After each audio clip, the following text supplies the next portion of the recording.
Okay, hey guys, wanted to show you just a quick way to upload your CSV or comma separated value spreadsheet into AddressTwo. We'll go over a lot more details and tips and tricks in later videos on how to clean up your CSV and prepare it for data import, but I just wanted to show you a brief how to get your CSV into AddressTwo. So you'll see here I've got a database for CRM upload is what the file is called, but it's an Excel file. So first and foremost, you need to make sure to go in and hit Save As, and I always recommend saving it to your desktop. Usually that just makes it easier to find, and you can go put it into a folder later. But you want to save it as, and you want to make sure to save it on your desktop. And then next you want to make sure that when you hit Save As, you name the file something like, upload for today, etc.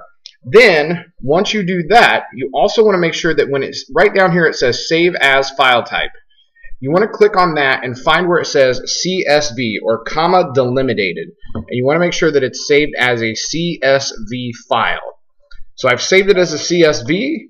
It's going to ask if you want to keep working that way. Hit yes, and then I'm going to minimize this screen so that I can move into further working with that CSV. So you'll see here database for file upload. I've got it saved on my desktop. Now I'm going to go in, open AddressTwo, so I've already got it saved. Then you're going to go to your administrative panel right here at the top left of your screen. That's going to open up your admin settings, or admin dashboard is what I commonly refer to them as in other videos. Here you'll see where it says CSV import. Now you're going to walk through this and you're going to go in and say select a file. So you're going to choose that file. You're going to look on your desktop. Scroll down here. I've got a lot of files on my desktop. So copy, spreadsheet or database for CRM upload. We're going to hit choose that file and upload file. Your next step is your actual mapping of the CSV headers. So this is the fields in the top of my CSV. So you'll see here first is my first, and that's what that means, are these fields right here, or columns right here. And then here's what I have available, or what the column is called, or the field in AddressTwo is called. And then I just simply map them in. So first goes with contact first name. Contact or last name goes with contact last name. Company, we're going to scroll up here and find company name. We're going to move further down and select email. We're going to say that's going to go with this contact email address.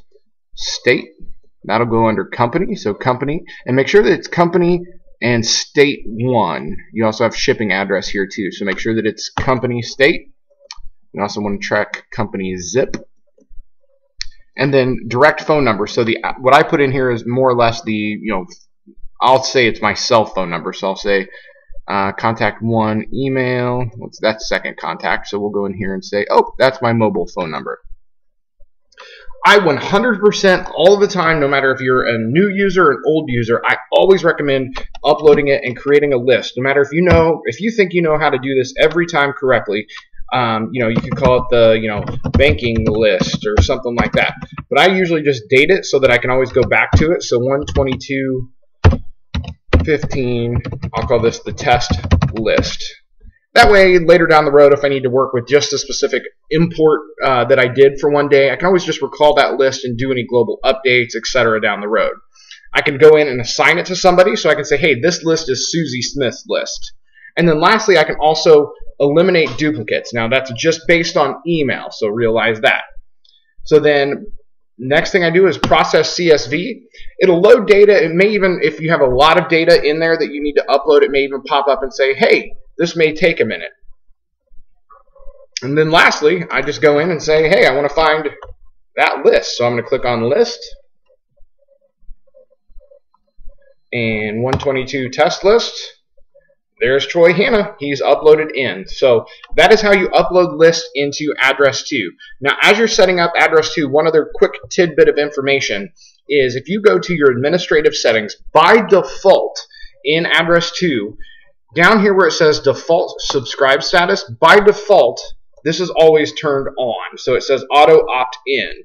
If you're uploading lists and you have not permission to email those people on that list specifically, you need to make sure and talk amongst yourselves and your companies if this should be turned off or turned on. But do realize that this is turned on by default in AddressTwo when you first set things up. So realize that that is there. So that's how you briefly how you upload lists into AddressTwo. We'll cover more specific things on how to map fields in and how to clean up, CSV files to make sure that they upload in lists, or excuse me, so that you make sure that they upload in AddressTwo. But that is how you upload lists into AddressTwo.